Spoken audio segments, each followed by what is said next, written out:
어제 격자전 문제는 좀 풀었습니까? 고등수학을 공부하다 보면은 격자전 문제, 수열 특정 단원의 문제 이런 게 있습니다. 자세하게 말고 대충 설명을 해보면 요 그래프가 이렇게 있죠.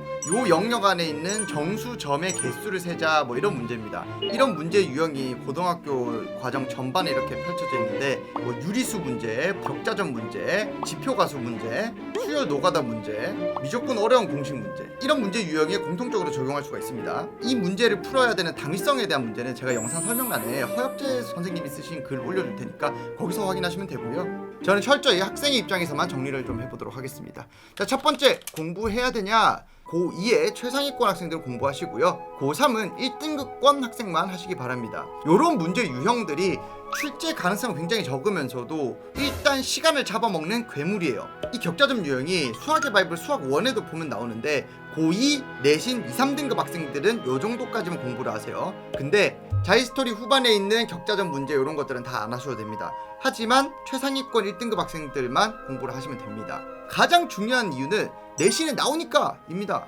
실제로 보세요. 이게 실제로 내신에 출제가 된 겁니다.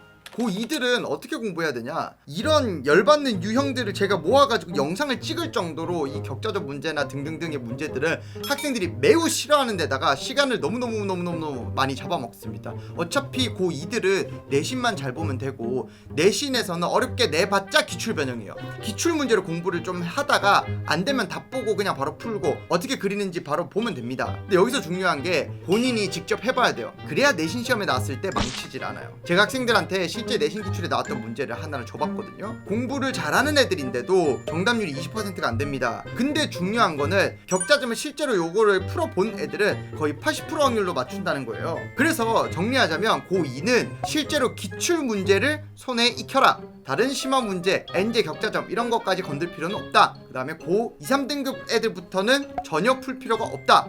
내신 때만 풀면은 수능 때는 그렇게 지금 고민하지는 말자. 이렇게 정리를 할 수 있겠습니다. 좀 애매한 학생들은 아래에 요 문제들 5문제 해놨죠. 요거만 공부하시면 됩니다. 자, 그러면 고3들은 이러한 유형들을 어떻게 공부를 해야 되냐? 자, 일단 1등급이 안 되는 학생들은 그냥 공부하지 마세요. 일단 최근 평가원에 이런 게 안 나왔고요. 무엇보다 격자점 같은 경우는 부등식 영역 자체가 삭제가 되었기 때문에 나올 확률이 매우 적습니다.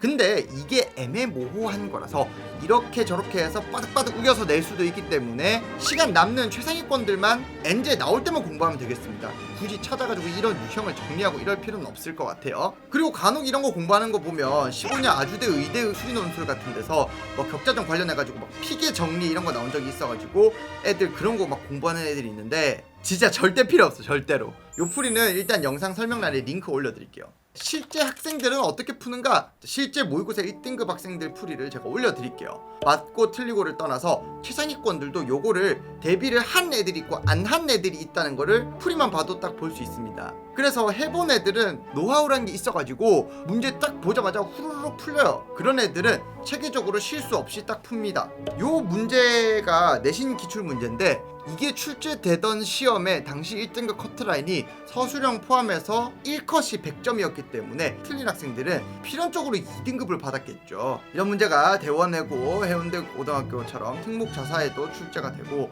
일반고에서도 정말 간혹 출제가 되기 때문에 최상위권들 입장에서는 공부를 해두는 게 좋겠습니다. 자, 오늘은 주로 격자점에 대해서 이야기를 했는데요. 초반에 말씀드렸지만은 옛날 스타일의 수능 킬러 문제라고 하죠. 요런 것들 하는데 너무 시간 쏟지 말라 이런 이야기입니다. 이게 시간 잡아먹는 괴물이기 때문에. 그래서 공부를 효율적으로 하는 방법에 대해서 팁을 드렸습니다. 감사합니다.